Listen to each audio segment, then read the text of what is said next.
G'day, Michael here. I've just been involved in a conversation on Facebook of all places to do with masks. Now, unfortunately, with what I do, I'm exposed to all sorts of different things. Everything from just dust particles that you might get with sanding timber, etc. And there's quite a number of things that I do to mitigate the dust exposure.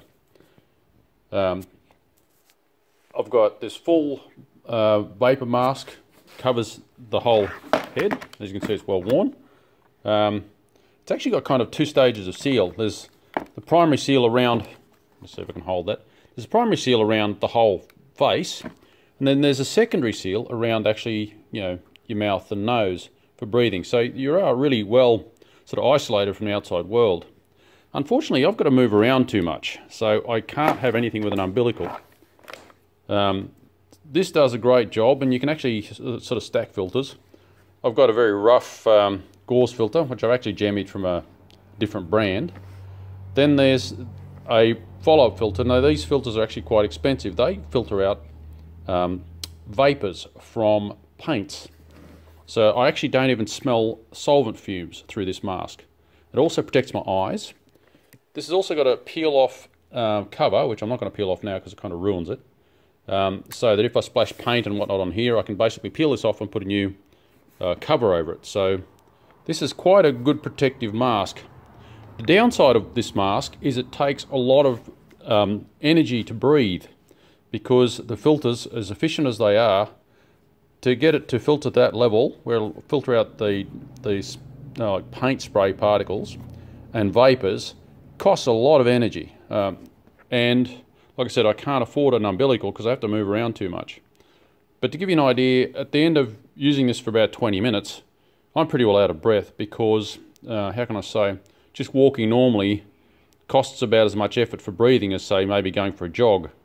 So it does actually burn a lot of energy for breathing. So obviously when I'm moving around spraying, I basically can't get enough air long term for me to do the job I have to do. So rough rule of thumb is if the mask works, you can't get enough air, which is a bit of a problem. Pressurized masks would be a great idea, but like I said, I've got too much moving around to do. I'd have to have like a 20-meter hose or whatever, and it'd be snagging all the time. It's enough trouble with the hoses for the spraying. Anyway, so that's the full vapor mask. Then I have, this is also a vapor mask, but it doesn't protect the eyes, so you're exposed to, if there's fumes involved, your eyes get exposed to those fumes. So this is more of a limited use, but it's certainly very good for nasty dusts that you want to stop. And again, you can choose the type of filter canister. And of the disposable masks, this is pretty much, I'll put it on something where it contrasts. This is pretty much all I use. Anything less than this, you see at the hardware store, it's pointless. This is actually designed for like welding, to wear under a welding mask. Obviously that's very restrictive. The space under a welding mask doesn't let you put much in there. But this is supposed to filter about 95% of the smoke particles for welding. So as a result, it's a very good dust mask for like general wood dust. So when I'm in a position where I just can't get enough clean air, I will use this mask. It's very light, it's very easy to handle, and it does have an exhaust vent valve, so at least breathing out doesn't cost the energy. Of course, both these series masks all have an exhaust valve, again, so at least the exhaling doesn't cost you any excessive energy. But of course the filters filtering out vapors do cost energy to use. These are pretty good from the point of view of if you're working pretty hard, say sanding by hand and so forth, they let you get enough air to do the job. So they're good for that. A lesser mask than this, I actually don't understand why people have them. How can I say? The dust particles that the lesser masks filter are not the hazard to your lungs. It's what gets through things. What goes through a typical domestic vacuum cleaner is the dangerous thing. Which brings me to my next subject. A mask is really the last line of defence. What you need to do is minimise the exposure to dust in the first place. Now I've jammied up this cyclone, which allows me to use the like 200 litre council wheelie bin to extract the worst from my machinery. Now you can see here this one's connected. I've used PVC pipes. My extractor is now moved outside the building, so the exhaust air or gas that has the very finest of particles, that is actually the hazardous stuff, is vented outside. And, condensation and whatever pulls it out of the air, and it ends up being compost in effect for the outside world. But here we go. The bulk of the material is actually caught in the 200 litre bin, and that gets disposed of, safely. Another area of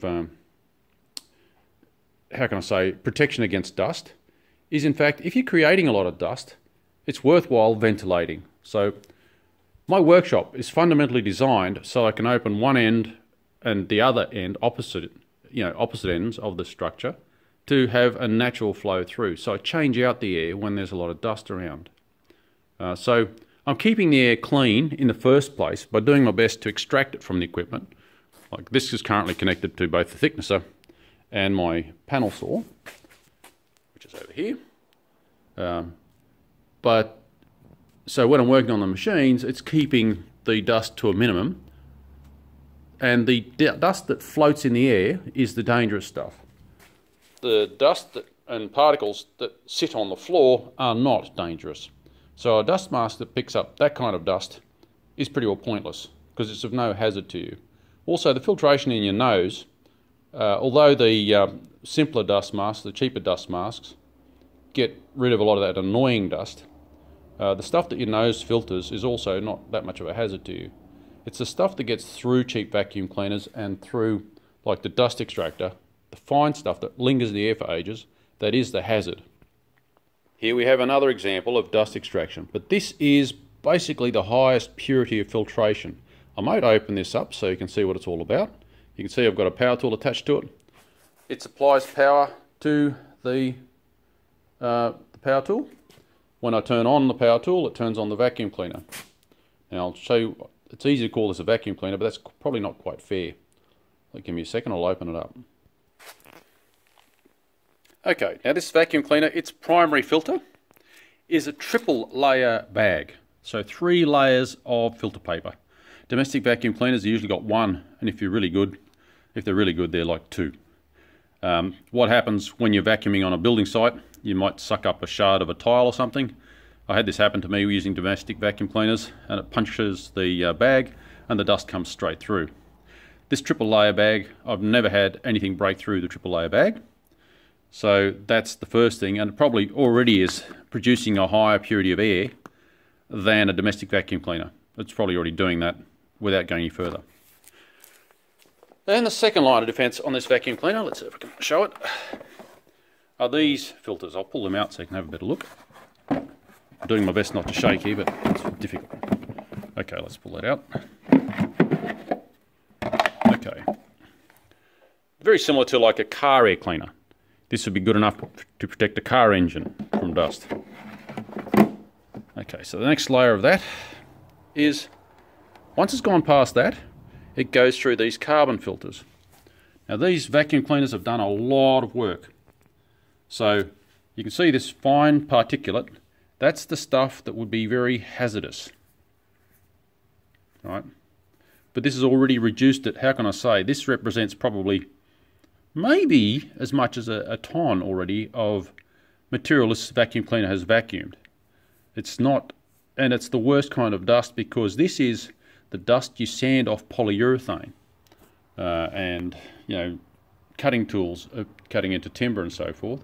So I count on this vacuum cleaner to really protect me from hazardous dust, really hazardous dust. Of course, if the dust hazard is still high, after that you'd wear some sort of dust mask. But this has already made the air purity so good that generally you don't even smell what you're vacuuming through this machine.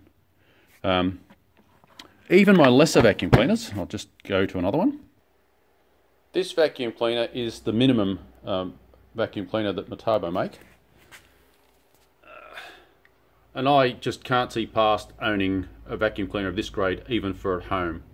My wife's commandeered one of them for the house.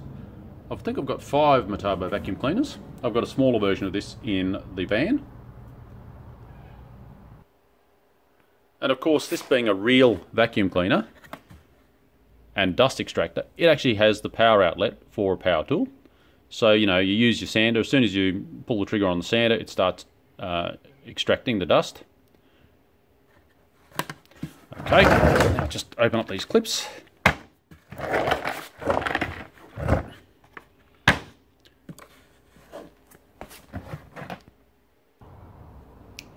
Okay, so as I open this up,